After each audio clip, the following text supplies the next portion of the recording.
Good morning, everyone. Now, for the continuation of the report of Miss Charity and Miss Asherette. Now, we're going to use all the steps to evaluate the curriculum, and obtaining all yes answers would mean the curriculum has passed the standards. Tyler's model of evaluating the curriculum is relatively easy to understand, which many teachers can follow. Now, let's go with number 1. The Daniel Stufflebeam's Context Input Process Product Model, or the CIPP. The CIPP model of curriculum evaluation was a product of the Phi Delta Kappa Committee chaired by Daniel Stufflebeam. So it is this CIPP model curriculum is the product of one organization, which is the Phi Delta Kappa Committee, and the chairman is Mr. Daniel Stufflebeam. Excuse me. Now, the model emphasized that the result of evaluation should be provide data for decision making. There are 4 stages of program operation. These include number 1, the context evaluation, number 2, the input evaluation, number 3, the process evaluation, and number 4 is the product evaluation. Now, let's discuss what is context evaluation. Context evaluation assesses needs and problems in a context for decision makers to determine the goals and objectives of the program or the curriculum. So what does it mean? So simply, i-assess niya ang context, evaluate niya ang context para ang mga decision makers kay makakuan sila kung sa ilang dapat mahimong goals ug objectives sa isa ka program or curriculum. So mo na context evaluation. Now let's move on to input evaluation. So the input evaluation assess alternative means based on the inputs for the achievement of objectives to help decision makers to choose options for optimal means. So dire ang sa input evaluation kay nangita sila mga alternatibo para sa kung unsa ilang mapilian sa mga inputs nga nakuan or sa mga objectives. So mamili sila dito kung unsa gi pinaka best possible nga dapat nilang gamiton. So mo na ang input evaluation. Now let's move on to process evaluation. The process evaluation, it monitors the processes both to ensure that the means are actually being implemented and make necessary modifications sa process. So we all know that the process evaluation is mag-process na sila, mag-monitor na sila kung unsa dapat mga ipang-implement, unsay dapat kanang sundon, unsay dapat i-modify pa kay dili pa sakto or kanang kuwang pag mga kanang dapat ipuno. So mo na sa process ara na tanan ang process, magkuan sila implement, mag-evaluate, magkuan sila, mag-modify na sila kung unsay mga dapat kunon. So mo na process evaluation. In product evaluation, so it compares actual ends with intended ends and leads to a series of recycling decisions. So dira na sa product evaluation na kay magkuan na sila, mag-compare na sila kung sa mga unsa bitay dapat or unsay sakto asay pinaka the best. Then hantod it leads to the kuan nila kana magkuan na sila ilang decision nga mao jud ni. So product evaluation ba ya? So evaluate nila ang product up until nga maka-decide sila nga mao na gamiton. So that is product evaluation. So actually, for all the 4 stages, the 6 steps are suggested. So katong sa CIPP model kay 4 stages mo to siya, no? So there are suggested 6 steps para sa to nga model. So sa stages of the CIPP model, sa number 1 context evaluation, so steps and taken all stages is step 1, identify the kind of decision to be made.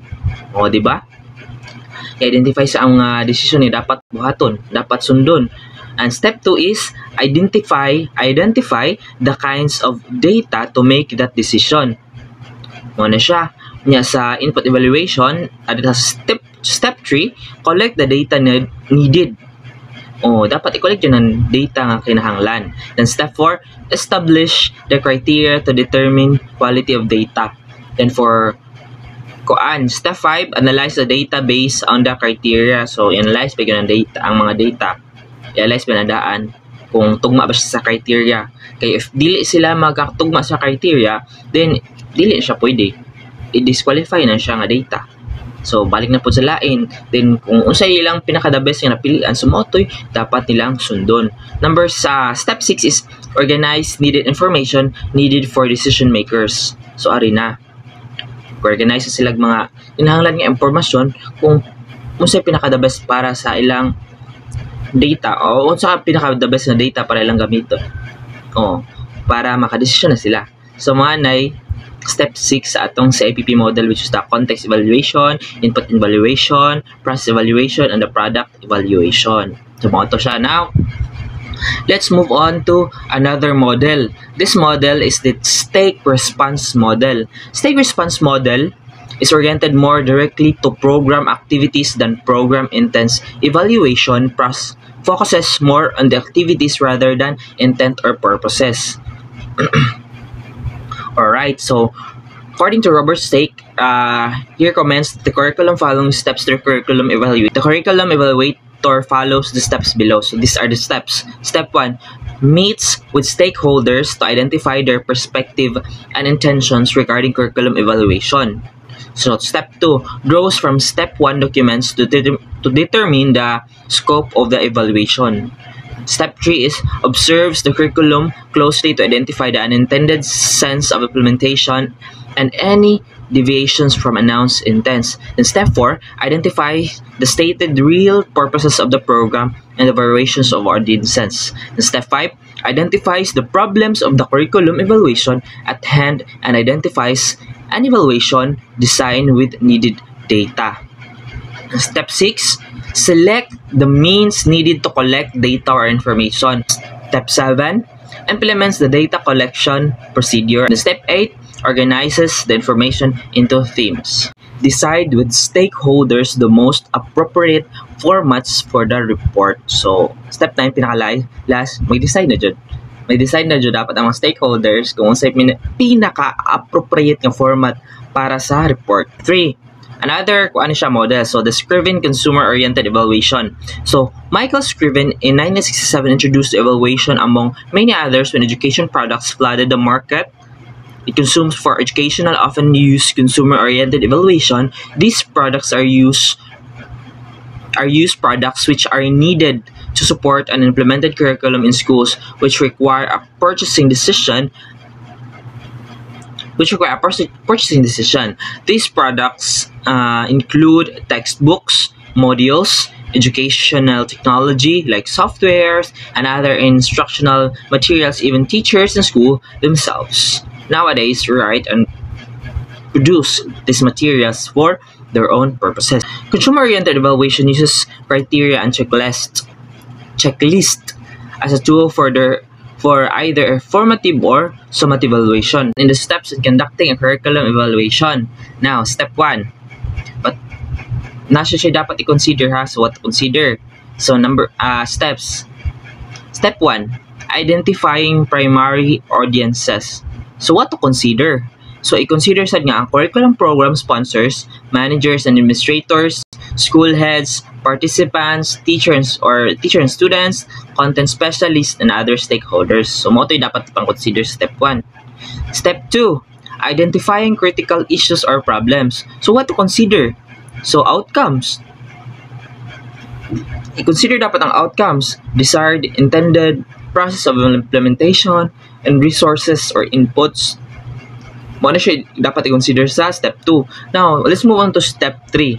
So, identifying data source. So, what to consider? People like teachers, students, parents, curriculum developers. Yeah, existing documents. So, available records, and evaluations studies. On to number 4. So, step 4 na siya ha. So, identifying techniques for collecting data. So, what to consider?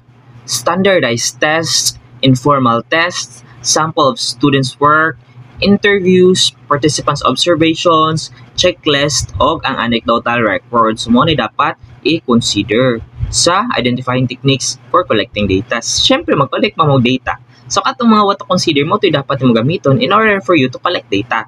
So, number 5, in the identifying established standards and criteria. So, what to consider?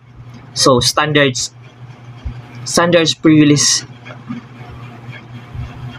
So, mga dapat nyo consider sa identifying established standards and criteria is mga standards previously set by agency like